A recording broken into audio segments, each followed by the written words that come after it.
রাসূল নামাজ পড়তে গেলে ওমরও লুকিয়ে লুকিয়ে নামাজের জামাতে শামিল হয়ে যেত। বলুন সুবহানাল্লাহ। সুবহানাল্লাহ। আল্লাহ রাসূল সাল্লাল্লাহু আলাইহি ওয়াসাল্লাম এশার নামাজ পড়ানোর জন্য মসজিদে নববীতে চলে গেলেন। ইমামতি করে নামাজ পড়াতে শুরু করে দিলেন। পিছন পিছন ওমর লুকিয়ে লুকিয়ে মসজিদে নববীর মধ্যে প্রবেশ করলো। তখনও সে অমুসলিম ছিল, ইহুদি ছিল, নাসারা ছিল।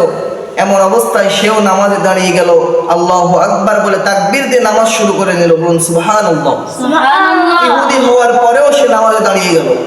নামাজে দাঁড়ানোর পর আল্লাহ রাসূল সাল্লাল্লাহু আলাইহি ওয়াসাল্লাম প্রথম রাকাতে সূরাতুল হাক্কা, এই হাক্কা সূরা তেলাওয়াত করতে শুরু করে দিয়েছে। আল্লাহু আকবার।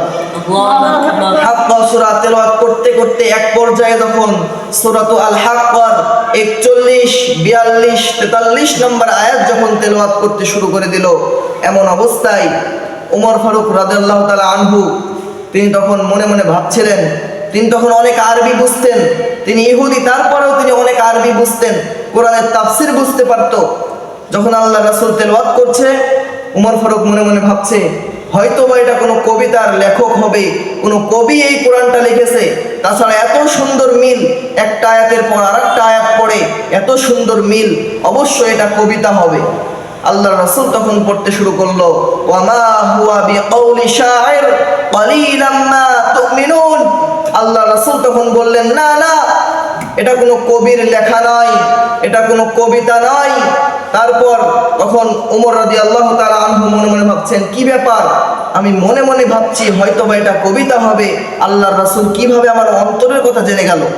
আল্লাহর রাসূল বলছে, ওমা হুয়া বিকাউলি শাইর ক্বালিলাম মা তুমিনুন, এটা নাকি কবিতা নয়, তাহলে কি এটা? তখন আল্লাহ রাসূল বললেন, ওমা হুয়া বিকাউলি কাহিনিন ক্বালিলাম মা তাযাক্কারুন। আল্লাহ রাসূল বলছে, এটা কোনো গণকের কথা নয়, কোনো গণক গনে গনে এই কোরআনটা লিখতে পারে না। বলুন সুবহানাল্লাহ। সুবহানাল্লাহ।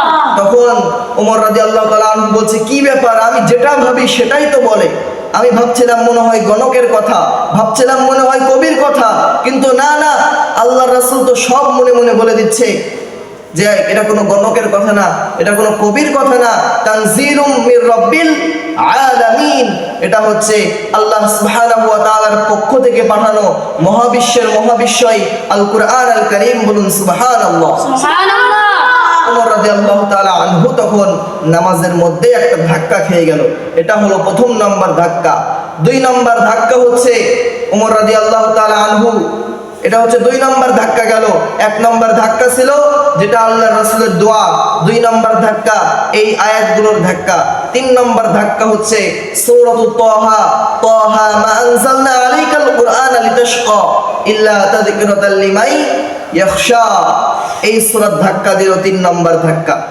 সম্মানিত উপস্থিতি, মক্কার মধ্যে ঘোষণা করে দেওয়া হলো যে আল্লাহর রাসূলের মাথা যে ব্যক্তি কাটতে পারবে এই ব্যক্তিকে 10,000 স্বর্ণ মুদ্রা দান করা হবে। সুবহানাল্লাহ। সুবহানাল্লাহ। কি এক কাহিনী, আল্লাহর রাসূলের মাথা কাটবে, আস্তাগফিরুল্লাহ, নাউযুবিল্লাহ। আল্লাহর রাসূলের মাথা কাটা কি সম্ভব? আল্লাহ রাব্বুল আলামিন চাইলে ওই ব্যক্তিকে ধ্বংস করে দিতে পারে, কথা কোন ঠিক কিনা? এই জন্য মক্কার মধ্যে ইহুদি নাসারা ঘোষণা করে দিল যে আল্লাহর রাসূলের মাথা কাটতে হবে। এমন অবস্থায় মাথা কাটার জন্য ওমর ফারুক রাদিয়াল্লাহু তাআলা আনহু রাঙা তরবারি নিয়ে হাঁটতে শুরু করলো যে আল্লাহর রাসূলের মাথা কাটবে।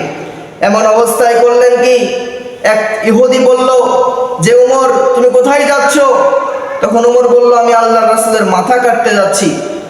এমন অবস্থায় ইহুদি ডাক দিয়ে বলল, হে ওমর, তুমি আল্লাহর রাসূলের মাথা কাটা বাদ দিয়ে তুমি তোমার বাড়ির খবর নাও, তোমার বাড়িতে গিয়ে দেখো তোমার ইহুদি ভগ্নিপতি এবং তোমার বোন যারা ইহুদি ছিল কিন্তু তারাও এখন কোরআন পড়ে ইসলাম ধর্ম গ্রহণ করে মুসলমান হয়ে গেছে। বলুন আল্লাহু আকবার। আল্লাহু আকবার। তুমি তোমার বাড়ি আগে সামলাও, তোমার বাড়ির লোকজনই তো ইসলাম ধর্ম গ্রহণ করেছে, তুমি কার মাথা কাটতে যাচ্ছ? ওমর তখন ব্যাক করলেন, বাড়ির দিকে গিয়ে দেখলেন সত্যিই তার বোন এবং তার ভগ্নিপতি কোরআন থেকে তেলাওয়াত করছে। সুবহানাল্লাহ। সুবহানাল্লাহ। কোরআন তেলাওয়াত করতে করতে তারা সূরাতুত তাহা তেলাওয়াত করছিল। এমন অবস্থায় ওমর ফারুক রাদিয়াল্লাহু তাআলা আনহু গিয়ে বললেন, তোরা কি তেলাওয়াত করছিস? এটা কবিতা নাকি গণকের লেখা? দেখা আমাকে। তখন তার বোন বলল, ভাই তুমি তো নাপাক, তুমি তো অপবিত্র, তুমি তো ইহুদি, তুমি কোরআন স্পর্শ করতে পারবে না, যাও তুমি গোসল করে আসো, কালেমা পড়ে মুসলমান হও, তারপর কোরআনে হাত দাও। এমন অবস্থায় সে গোসল করে আসলো। আসার পর তার হাতের মধ্যে কোরআন তুলে দেওয়া হলো। ওমর ফারুক রাদিয়াল্লাহু তাআলা আনহু তখন কোরআন পড়তে পারতো, কিন্তু কোরআনকে মানতো না। পড়তে পারতো কিন্তু মানতো না। তিনি কোরআন হাতে নিয়ে তেলাওয়াত শুরু করলেন, তাহা মা আনজালনা আলাইকাল কুরআনা লিতাশকা ইল্লা তাযকিরাতাল লিমান ইয়াখশা। পড়তে পড়তে তিনি এক পর্যায়ে দেখলেন, কোরআন অর্থ পড়লেন, অর্থ পড়ে দেখলেন এই কোরআনটা হচ্ছে মানুষের বানানো নয়, এই কোরআন হচ্ছে মহাবিশ্বের মহাবিশ্ব আল কোরআন আল কারীম, আল্লাহ তাআলাই অবতীর্ণ করেছে। বলুন সুবহানাল্লাহ। সুবহানাল্লাহ।